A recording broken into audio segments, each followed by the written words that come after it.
Hello friends, അകലെ latest review. ഋതികയും രാജുവും കൂടെ ഇങ്ങനെ ഹണിമൂൺ ട്രിപ്പിന് ബ്രിട്ടീഷ് ബംഗ്ലാവിലോട്ട് പോയിക്കൊണ്ടിരിക്കുക. കാറിലിരിക്കുമ്പോൾ ഋതിക രാജുവിനോട് പറയാം, അയ്യോ രാജു, അമ്മയെ വിളിച്ച് പറഞ്ഞില്ലല്ലോ. ശരി ഋതു, പെട്ടെന്ന് അമ്മയെ വിളിക്ക്. ആ സമയത്ത് പത്മാവതിയാണെങ്കിൽ പ്രതാപനെക്കുറിച്ച് ഇങ്ങനെ ഓർത്തുകൊണ്ടിരിക്കുക. സുജാത അപ്പോൾ ഒരു കപ്പ് കോഫി കൊണ്ടുവന്ന് ഇങ്ങനെ പത്മയ്ക്ക് കൊടുക്കുവാണ്. ആ സമയത്ത് തന്നെ ഋതികയുടെ ഫോൺ വരുന്നു. അയ്യോ മോളാണല്ലോ. മക്കളെ, നിങ്ങൾ ഇറങ്ങിയോ? ഞങ്ങൾ രാവിലെ തന്നെ പുറപ്പെട്ടമ്മേ. നിങ്ങൾ സന്തോഷത്തോടെ പോയിട്ടോ മക്കളെ. ഞാൻ നിങ്ങൾക്ക് വേണ്ടി പ്രാർത്ഥിക്കാം. മോളെ, രാജുവിനോട് കാറ് പതുക്കെ ഓടിച്ചാൽ മതിയെന്ന് പറയണം. അവിടെ വളവും തിരിവൊക്കെ ഒരുപാടുള്ളതാ. ശരിയമ്മേ, ഞാൻ രാജുവിനോടത് പറഞ്ഞോളാം. അപ്പോൾ ഓൾ ദി ബെസ്റ്റ്, പോയിട്ട് വാ മക്കളെ എന്നും പറഞ്ഞ് അവർ ഫോൺ കട്ട് ചെയ്യുവാണ്. അമ്മ ഹാപ്പിയാണോ ഋതു? എങ്ങനെ ഹാപ്പി ഉണ്ടാകാനാ രാജു? എത്ര നാളുകൊണ്ട് എൻ്റെ അമ്മ ഇങ്ങനെ ഒറ്റയ്ക്ക് ജീവിക്കുന്നു. ഋതു വിഷമിക്കേണ്ട, അവരെ നമുക്ക് ഒന്നിപ്പിക്കണം. അതാണല്ലോ നമ്മുടെ ലക്ഷ്യം. ഇപ്പം നമുക്ക് നമ്മുടെ ഈ ട്രിപ്പ് അങ്ങോട്ട് എൻജോയ് ചെയ്യാം. അങ്ങനെ രാജുവും ഋതിയും വളരെ സന്തോഷത്തോടെ കാറിലിങ്ങനെ ഓരോ വർത്തമാനമൊക്കെ പറഞ്ഞ് ചിരിച്ചും കളിച്ചും പോയിക്കൊണ്ടിരിക്കുവാണ്. ഈ സമയം അംബിക പുറത്തു വന്ന് വളരെ എന്തോ കാര്യമായി ആലോചിച്ചുകൊണ്ട് നിൽക്കുക. നമ്മുടെ കൊച്ചമണി പാത്തും പതുങ്ങി അംബികയുടെ പുറകിലിങ്ങനെ നിൽക്കുന്നുണ്ട്. പക്ഷെ അംബിക അതൊന്നും കാണുന്നില്ല. അംബികയുടെ ആ നിപ്പ് കണ്ടിട്ട് ആർക്കിട്ടോ വേല വെക്കാനുള്ള ഏർപ്പാടാണെന്ന് തോന്നുന്നല്ലോ. കൊച്ചമ്മണി അങ്ങനെ പതുക്കെ ചെന്ന് അംബിക ഞോണ്ടി വിളിക്കുക. അംബിക അങ്ങ് ഞെട്ടിപ്പോയി.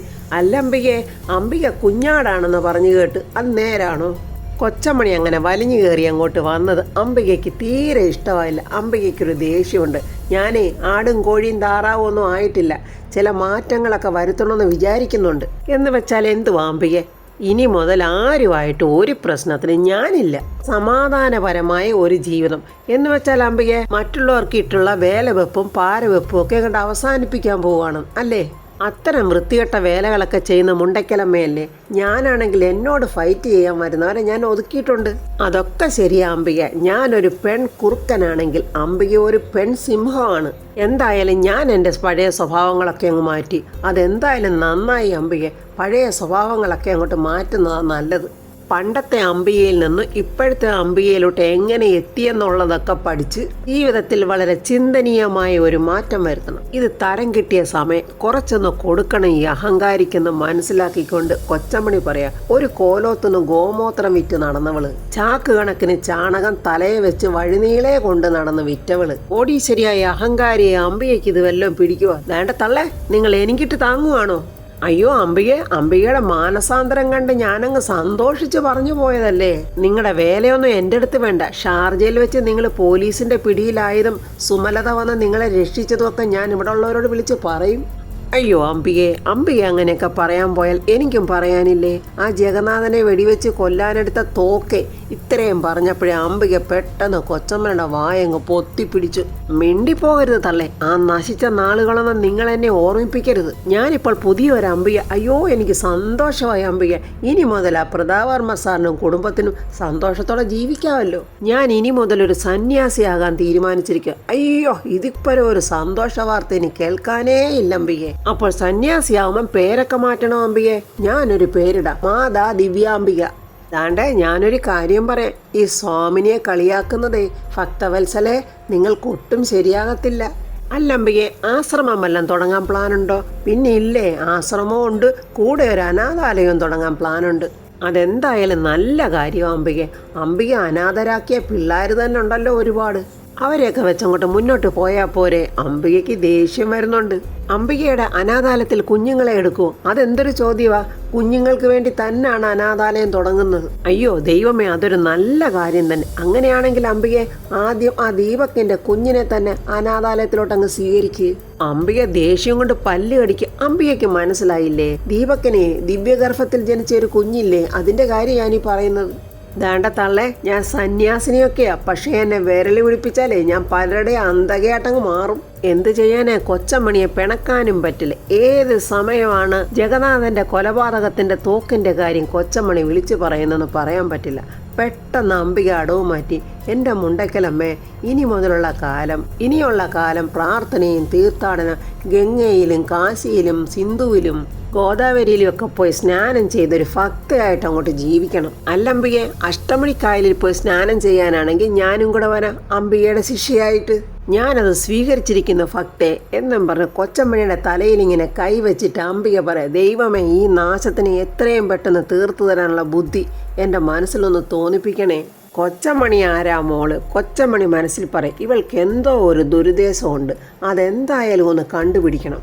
ഈ സമയം ബ്രിട്ടീഷ് ബംഗ്ലാവിൽ എത്തിച്ചേരുന്ന രാജുവിനെയും ഹൃതിയെയും കൊല ചെയ്യാനുള്ള പ്ലാനിങ് നടത്തുവാണ് ദീപക്കും ആ മാനേജരും വൈഫും കൂടി. ദീപക്ക് പറയാം, പ്ലാനുകൾ പലതും പലപ്പോഴും സക്സസ് ആകണമെന്നില്ല. ഒരു പ്ലാനൊന്നും പാളിയെന്നും പറഞ്ഞ് നമ്മൾ ഡെസ്പാകരുത്. ഒന്നിൽ പിഴച്ചാൽ 3 അല്ല 300 അടവുകൾ നമ്മൾ പ്രയോഗിക്കണം. വിജയം കണ്ടേ നമ്മൾ പിന്മാറും. മാനേജർ പറയാം, ഈ കൊലയും കൊള്ളിയൊക്കെ സാറിന് നല്ല എക്സ്പീരിയൻസ് ഉള്ളതുപോലെ തോന്നുന്നല്ലോ. ഏയ്, ഞാൻ ആരെയും കൊന്നിട്ടൊന്നുമില്ല, പക്ഷേ കൊല്ലാൻ എനിക്ക് യാതൊരു മടിയുമില്ല. ശക്തമായ ഒരു റീസൺ ഉള്ളതുകൊണ്ടാണ് ഞാൻ അവരെ കൊല്ലാൻ മുതിരുന്നത്. ആ സ്ത്രീ ഉടനെ ചോദിക്കുന്ന, വല്ല പ്രേമത്തിന്റെ നിരാശയാണോ സാറേ? പ്രേമമോ? അതോ ഇക്കാലത്തോ? ദിവ്യമായ പ്രേമമൊന്നും എനിക്ക് ആരോടുമില്ല. ഈ വരുന്നത് എൻ്റെ മുറപ്പെണ്ണ. കൂടെ വരുന്നത് അവളുടെ ഹസ്ബൻഡും. എന്നേക്കാളും കോടാനുകോടിയുടെ സ്വത്തുക്കളുള്ളവളാണ് അവള്. അതുകൊണ്ട് അവളെ അങ്ങ് കെട്ടിയേക്കാന്ന് ഞാൻ കരുതി. പക്ഷെ എന്ത് ചെയ്യാൻ, അവളെന്നെ ചതിച്ചു. അതുകൊണ്ട് അവളെ അങ്ങ് തീർത്തേക്കാന്ന് വിചാരിച്ചത്. ദീപക്കിൻ്റെ വർത്തമാനമൊക്കെ കേട്ടിട്ട് മാനേജർക്കും പെണ്ണുമ്പിള്ളയ്ക്കും പേടിയൊക്കെ തോന്നുന്നുണ്ട്. പെട്ടെന്ന് ദീപക്ക് കൊണ്ടുവന്ന ആ ബൊക്കെ എടുത്ത് അവരുടെ കൈ കൊടുത്തിട്ട് പറയുന്നു, ഒരു സ്പ്രേ ബോട്ടിലും ഉണ്ട്, വേണ്ട ഇതേ അവർ വരുന്നതിന് തൊട്ട് മുമ്പ് തന്നെ ഈ പോയിസൺ സ്പ്രേ ചെയ്തിരിക്കണം. നമ്മൾ സ്പ്രേ ചെയ്യത്തില്ലേ, അതുപോലെ തന്നെ. കുറച്ച് ഭയത്തോടെയാണ് അവളത് വാങ്ങിക്കുന്നത്. ദീപക്ക് പറയാം, അപ്പോൾ ഈ ബൊക്ക കൊടുത്ത് വേണം നിങ്ങൾ രണ്ടുപേരെയും സ്വീകരിക്കേണ്ടത്. അവരിത് വളരെ ഹാപ്പി ആയിട്ട് വാങ്ങിച്ച് റൂമിനകത്ത് കൊണ്ടുവയ്ക്കും. അപ്പോഴെന്ത് സംഭവിക്കും? അപ്പോൾ ആ സ്ത്രീ പറയുന്നുണ്ട്, അപ്പോൾ റൂമിനകം മുഴുക്ക വിഷം വ്യാപിക്കും.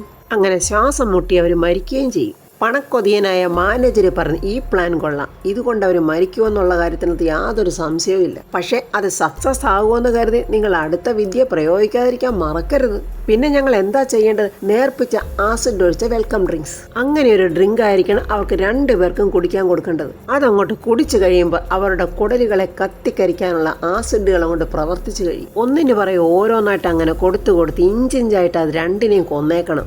2 ചത്തു കഴിഞ്ഞാൽ ബോഡി നമുക്ക് കാട്ടിക്കൊണ്ട് കളഞ്ഞേക്കാം. അയ്യോ, അതുപോരാ, പോലീസ് അന്വേഷണം വന്നാലേ ഈ കുറ്റമായിട്ടെടുക്കാൻ ഒരാൾ വേണം. അതൊന്നും ഓർത്ത് നിങ്ങൾ വിഷമിക്കേണ്ട. എൻ്റെ അമ്മ എക്സ് മിനിസ്റ്ററാ. എൻ്റെ അമ്മയുടെ അറിവോടുകൂടിയാണ് ഞാൻ ഇതൊക്കെ ചെയ്യുന്നത്. കുറ്റമേറ്റെടുക്കാനേ അമ്മ നാട്ടിൽ ഒരാളെ ഏർപ്പാടാക്കിയിട്ടുണ്ട്. എന്താ, അതുപോരെ? അത് മതി സാർ, എന്നാൽ നിങ്ങൾ തുടങ്ങിക്കോളൂ, അവരിപ്പോൾ തന്നെ എത്തും. ഓൾ ദി ബെസ്റ്റ് ഒക്കെ പറഞ്ഞ് ദീപക് അവരെ അങ്ങനെ പറഞ്ഞു വിടുന്നുണ്ട്. അങ്ങനെ ഋതികയുടെയും രാജുവിൻ്റെയും മരണം പ്രതീക്ഷിച്ചുകൊണ്ട് സന്തോഷത്തോടെ ദീപക് അങ്ങനെ നിൽക്കുവാണ്. ഈ ചതിയും വഞ്ചനയും ഒന്നും അറിയാതെ പാവൻ രാജുവും ഋതികയും വളരെ സന്തോഷത്തോടെ കാറിൽ ദാണ്ട ബ്രിട്ടീഷ് ബംഗ്ലാവിൻ്റെ വാതിക്കലെത്തി. മാനേജർ സോയ, എളുപ്പം വാ എന്നിങ്ങനെ ഭാര്യയെ വിളിക്കുന്നുണ്ട്. ദീപക്ക് കൊടുത്ത ആ ബൊക്കയായിട്ട് സോയ അങ്ങനെ നിൽക്കുക. രാജുവും ഋതികയും കാറിൽ നിന്നിറങ്ങി അവരുടെ പെട്ടിയൊക്കെ അങ്ങോട്ട് എടുക്കുന്നുണ്ട്. എടി സോയെ, ആ ബൊക്കയിൽ നീ പോയിസൺ സ്പ്രേ ചെയ്ത് എന്നാൽ നിന്റെ മുഖത്തിൻ്റെ അടുത്തുനിന്നൊന്ന് മാറ്റി പിടിക്കടി. ഇനി അങ്ങോട്ടുള്ള എല്ലാ കാര്യങ്ങളും വളരെ കെയർഫുള്ളായിട്ട് തന്നെ ചെയ്യണം. ഓക്കെ ഗൗതം. രാജുവും ഋതികയും നല്ല സന്തോഷത്തോടെ ചിരിച്ചോണ്ട് അവരുടെ അടുത്തോട്ട് വരുന്നു. ഗൗതമും സോയയും അതേപോലെ ചിരിച്ച് വെൽക്കം ചെയ്യുവാണ് അവരെ. സോയ രാജുവിനും ഋതികയ്ക്കും ബൊക്കയും കൊടുത്ത് അവർ വാങ്ങിയിട്ട് താങ്ക്സ് പറയുകയും ചെയ്തു. കൊല്ലാൻ പോകുന്നതിന് മുമ്പുള്ള ചടങ്ങ് പോലെ സോയ പെട്ടെന്ന് കയ്യിലിരുന്ന ഷോൾ എടുത്ത് ഋതികയെ ഇങ്ങനെ ചൂടി കൊടുക്കുന്നുണ്ട്. അപ്പോൾ ഗൗതം പറയുന്നു, പ്രതാവർമ്മ സാറിൻ്റെ മകൾ ഞങ്ങൾക്ക് രാജകുമാരിയും അദ്ദേഹത്തിൻ്റെ മരുമകൻ ഞങ്ങൾക്ക് രാജകുമാരനുമാണ്. സോയയും ഗൗതമും ചേർന്ന പെട്ടിയൊക്കെ എടുക്കുന്നുണ്ട്. അവരങ്ങനെ റൂമിനടുത്തോട്ട് വരുമ്പോൾ രാജു പെട്ടെന്ന് ഋതിയോട് പറയുന്നു, ആ ബൊക്ക 2 ഇവിടെ വെച്ചേരെ. അങ്ങനെ അവരോടൊരു ജനലിൻ്റെ അടുത്ത് വെച്ചിട്ട് അവർ പോവുകയാണ്. ആദ്യത്തെ പണി തന്നെ പാളി. ഗൗതമും സോയയും ഇങ്ങനെ നോക്കുവാണ്. അല്ല, പെട്ടെന്ന് രാജുവോട് നിന്നിട്ട്, അല്ല നിങ്ങളോടൊരു കാര്യം ചോദിക്കാൻ മറന്നു. ഞങ്ങളെ 2 പേരെ നിങ്ങൾക്കറിയാം, ഞങ്ങളുടെ പേര് നിങ്ങൾക്കറിയാം.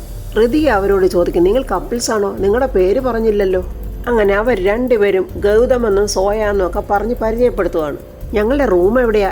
വരൂ സാർ, കാണിച്ചു തരാം എന്നും പറഞ്ഞ് സോയ പോകുമ്പോൾ ഉടനെ ഗൗതമിൻ്റെ ഫോണിലോട്ട് ദീപക്കിൻ്റെ ഫോൺ വരുന്നുണ്ട്. അയ്യോ, ദീപക് സാറാണല്ലോ എന്നും പറഞ്ഞ് ഗൗതം ആ ഫോണും കൊണ്ട് അങ്ങോട്ട് പോവുകയാണ്. എന്താ ഗൗതം, പ്ലാൻ വർക്കൗട്ട് ആയില്ലേ? ഇല്ല സാർ, നിങ്ങൾ വിഷമിക്കേണ്ട കേട്ടോ, അടുത്ത പ്ലാൻ നമുക്ക് വർക്കൗട്ടാക്കാം.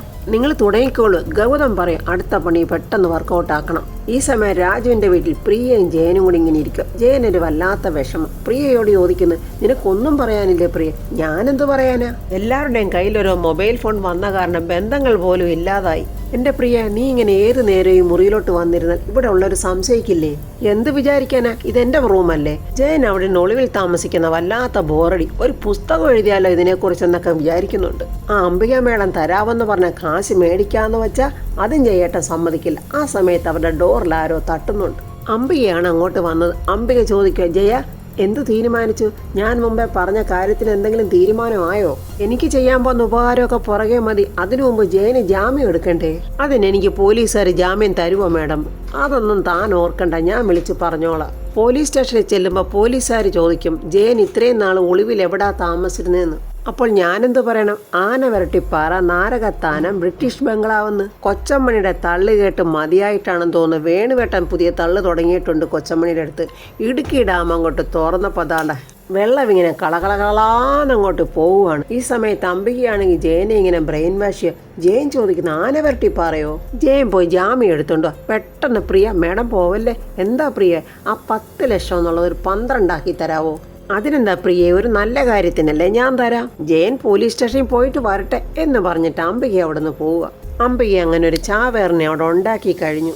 ആർത്തിപ്പണ്ടാരം മൂത്ത പ്രിയ പറയാം, ജയേട്ടാ അവരെത്ര നല്ലവരാ, ആദ്യം സ്റ്റേഷനിൽ പോയി ജാമ്യം എടുക്കാനല്ലേ അവർ പറഞ്ഞത്. എടി പ്രിയ, ഇതിലെന്തോ ഒരു സ്പെല്ലിംഗ് മിസ്റ്റേക്ക് ഉണ്ടല്ലോ. അളിയനും ഋതുമോളും താമസിക്കാൻ പോയത് ഈ ബ്രിട്ടീഷ് ബംഗ്ലാവിലല്ലേ? ഇതിലെന്തോ ചതിയുണ്ട് പ്രിയെ. രാധമ്മ കൊണ്ട് കൊടുത്ത ചായ അവിടെ ഇരിക്കുമായിരുന്നു. കൊച്ചമ്മണി വേണുവേട്ടനോട് പറഞ്ഞത് ആ ചായ എടുത്ത് കുടിക്കു വേണു ആശാനെ. അങ്ങനെ വേണുവേട്ടൻ ആ ചായ കുടിക്കാനായിട്ട് എടുക്കുമ്പോൾ മുകളിൽ നിന്നൊരു പല്ലി ആ ചായയിലോട്ട് വീഴുവാണ്. അയ്യോ, ചായയിൽ പല്ലി വീണേ എന്ന് വിളിച്ച് കൂവുന്നുണ്ട് കൊച്ചമ്മണി. ആ ശബ്ദം കേട്ടിട്ട് രാധമ്മ അങ്ങോട്ട് ഓടി വരുന്നുണ്ട്. അപ്പോൾ പ്രിയയും അമ്പിയയും അങ്ങോട്ട് ഓടി വരുന്നുണ്ട്. ഈ ചായയിൽ പല്ലി വീണ്, ഇതിലെന്തോ അപശകനമാണല്ലോ എന്നിങ്ങനെ വേണുവേട്ടൻ പറയുക. അതമ്മ കരഞ്ഞ് പ്രാർത്ഥിക്കാൻ തുടങ്ങി. എന്റെ ദേവി, എന്റെ കുഞ്ഞുങ്ങൾ കാട്ടിലല്ലേ, എന്റെ കുഞ്ഞുങ്ങൾക്കൊന്നും വരുത്തല്ലേ. വേണുവേട്ടൻ പറയാം, രാധമ്മേ നീ കരയാതെ ഈ ചായ അങ്ങോട്ട് കൊണ്ട് കളഞ്ഞിട്ട് ഈ ഗ്ലാസ്സിൽ പെട്ടെന്ന് മഞ്ഞൾ വെള്ളം കലർത്തി വെക്ക് നീ. എന്നിട്ടത് പൂജാമുറിയിൽ കൊണ്ടുവച്ചിട്ട് ഒരു വിളക്ക് കത്തിച്ച് വെക്ക്. കൊച്ചമണി അമ്പിക ഇങ്ങനെ സൂക്ഷിച്ചു നോക്കുക. ഇവൾ ഈ വീടിനകത്തെങ്ങാനും വല്ല ബോംബും വെച്ചിട്ടുണ്ടോ? അമ്പിക ഒരു പേടിയോടെ, ഈ തള്ള എന്തിനാ എന്നെ ഇങ്ങനെ നോക്കുന്നത്? രാജു ഇങ്ങനെ ബ്രിട്ടീഷ് ബംഗ്ലാവിൽ അവരുടെ റൂമിൽ ഇങ്ങനെ ഇരിക്കുമ്പോൾ ഋതിക കുളി കഴിഞ്ഞ് വരുക. രാജു ആദ്യമായിട്ട് ഋതിയെ കാണുന്ന പോലെ ഇങ്ങനെ അതിശയത്തോടെ ഇങ്ങനെ ഋതികയെ തന്നെ നോക്കുക. ഋതികയും രാജുവിനെ തന്നെ നോക്കുവാണ്. രാജു ഋതികയെ നോക്കി ചോദിക്കുവാണ്, ഇതാര്? ജലകന്യകയോ അതോ ഇനി വനദേവതയാണോ? കോടമഞ്ഞിൽ മുങ്ങിക്കിടക്കുന്ന ഈ പാലസ് ബംഗ്ലാവിലെ 2 ഫോറസ്റ്റ് ബട്ടർഫ്ലൈസിനെ പോലെ നമുക്ക് പാറി പറന്ന് നടക്കാം. രാജു വലിയ റൊമാൻസിലാണ് ഇതൊക്കെ ഋതികയോട് പറയുന്നത്. രാജു, ദാണ്ടെ വനശലഭങ്ങളൊന്നും ആകാൻ എന്നെ കിട്ടില്ല. അതിനായുസ് കുറവല്ലേ രാജു? എങ്കിൽ ഈ പാലസ് നമുക്കങ്ങോട്ട് താജ്മഹൽ ആക്കിയല്ലേ ഋതു? ഞാൻ ഷാജഹാനും എൻ്റെ ഋതു മുംതാസും. അയ്യയ്യ, അത് വേണ്ട രാജു. ഷാജഹാൻ ചക്രവർത്തിയുടെ പല ഭാര്യമാരിൽ ഒരാളായിരുന്നു മുംതാസ്. എനിക്കങ്ങനെ രാജുവിൻ്റെ പല ഭാര്യമാരിൽ ഒരാളാകണ്ട. എന്നാ നമുക്ക് റോമിയോയും ജൂലിയറ്റും ആയാലോ ഋതു?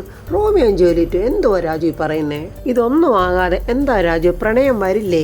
ഞാൻ എൻ്റെ രാജുവിനെ പ്രണയിച്ചത്. എനിക്ക് എൻ്റെ രാജുവിൻ്റെ പ്രണയം മാത്രം മതി. എൻ്റെ ദൈവമേ, എൻ്റെ ഋതുമോളുടെ കണ്ണിൽ പ്രണയം തിളയ്ക്കുവാണല്ലോ. ദീപക് അവർ കാണാതെ ജനലിൻ്റെ അടുത്ത് മറഞ്ഞു നിന്നതൊക്കെ കാണുന്നുണ്ട്. ദീപക് പറയാം, നിന്നെ ഇന്ന് ഞാൻ തിളപ്പിക്കാടാ തിളച്ച വെള്ളത്തിലിട്ട്. രാജു ഋതിയോടുള്ള റൊമാൻസിൽ ഋതിയെ ഇങ്ങനെ കോരിയെടുക്കുവാണ്. ഇത് വല്ലതും ദീപക്കിന് ഇഷ്ടപ്പെടുവോ? ഋതു, ഇവിടെ ഉച്ച കഴിയുമ്പോഴേക്കും കോട ഇറങ്ങാൻ തുടങ്ങും. നമുക്ക് കാണാൻ പോയാലോ? അതെന്ത് ചോദ്യം രാജു? അതൊക്കെ കാണാനല്ലേ നമ്മൾ ഈ കാട്ടിലോട്ട് വന്നത്? അതൊക്കെ കാണാൻ മാത്രമല്ലല്ലോ ഋതു നമ്മൾ വന്നത്. പിന്നെന്താ രാജു, നമ്മളെ ഈ കാട്ടിലോട്ടൊക്കെ വിട്ടതിന് വർമ്മ സാറിന് വേറെ ചില ലക്ഷ്യങ്ങളും ഉണ്ട്. ലക്ഷ്യങ്ങളോ? എന്ത് ലക്ഷ്യമോ രാജു? അത് ഞാൻ പറയില്ല, എനിക്കുമില്ലേ നാണം. ഞാൻ വേണമെങ്കിൽ വരച്ച് കാണിക്കാം എന്നും പറഞ്ഞ് രാജു അവിടെ ഒരു നോട്ട്ബുക്ക് എടുത്ത് വരച്ച് കാണിക്കുവാണ്. 2 പേരെയും കുറച്ച് കുട്ടികളെയൊക്കെയാണ്. ഋതിയെ കളിയാക്കി ചിരിച്ചോണ്ട് ചോദിക്കുന്നു, ഇതെന്താ രാജു, ഇത് കപ്പിൾസ്? അതൊക്കെ അവരുടെ പിന്നാലെയുള്ള ഈ ജാഥ എന്തുവാ? അത് മക്കളല്ലേ എന്ന് പറയുമ്പോഴത്തേക്ക് ഋതിക നാണത്തോടെ രാജുവിനെ ഇങ്ങനെ തള്ളിയിടുന്നുണ്ട് കട്ടിലോട്ട്. ആ സമയം അവരുടെ ഡോറിന്റെ കോളിംഗ് ബെല്ലടിക്കുന്നു. രാജു പറഞ്ഞ്, ഋതു പോയെന്ന് നോക്കിക്കേ. സോയ 2 ഗ്ലാസ് ജ്യൂസുമായിട്ട് വന്ന് നിൽക്കുവാണ്. അങ്ങനെ രാജുവിനെയും ഋതികയും കൊല്ലാനുള്ള 2ാമത്തെ പണിയുമായിട്ട് വന്നിരിക്കുവാണ് സോയ. രാജുവും ഋതിയെ ഒന്നും അറിയാതെ ആ ജ്യൂസ് മേടിക്കുന്നുണ്ട്. സോയയുടെ ആ പെരുമാറ്റത്തിൽ ഒരു സംശയം തോന്നാത്തത് കൊണ്ട് രാജു സന്തോഷത്തോടെ ആ ജ്യൂസ് ഇങ്ങനെ കുടിക്കാനായിട്ട് വായുടെ അടുത്തോട്ട് കൊണ്ടുപോവുകയാണ്. അപ്പോൾ ഫ്രണ്ട്സ്, രാജു ആ ജ്യൂസ് കുടിക്കുമോ കുടിക്കാതിരിക്കുമോ? എന്തായിരിക്കും നീ അവിടെ സംഭവിക്കാൻ പോകുന്നത്? അതിനു മുമ്പ് തന്നെ ജയൻ വിളിച്ചിട്ട് പറയുമോ അംബികയുടെ ഈ പ്ലാൻ എന്താണ്, എന്തെങ്കിലും ചതിയുണ്ടോ എന്നുള്ളത് മനസ്സിലാക്കാനായിട്ട് ജയൻ രാജുവിനെ വിളിക്കുമോ? വേണുവേട്ടൻ അവിടെ ഉണ്ടായ സംഭവം വിളിച്ച് പറയുമോ? സൂക്ഷിക്കണം എന്നുള്ള അപകട സൂചന കൊടുക്കുമോ? അത് രാജുവും ഋതികയും മനസ്സിലാക്കി വേണ്ട വിധം പ്രവർത്തിക്കുമോ എന്നൊക്കെയുള്ള റിവ്യൂവുമായി നമുക്ക് നാളെ കാണാം. എൻ്റെ ഈ റിവ്യൂ ഇഷ്ടപ്പെട്ടാൽ ലൈക്കും കമൻസും, സബ്സ്ക്രൈബ് ചെയ്യാത്തവർ സബ്സ്ക്രൈബ് ചെയ്യണേ.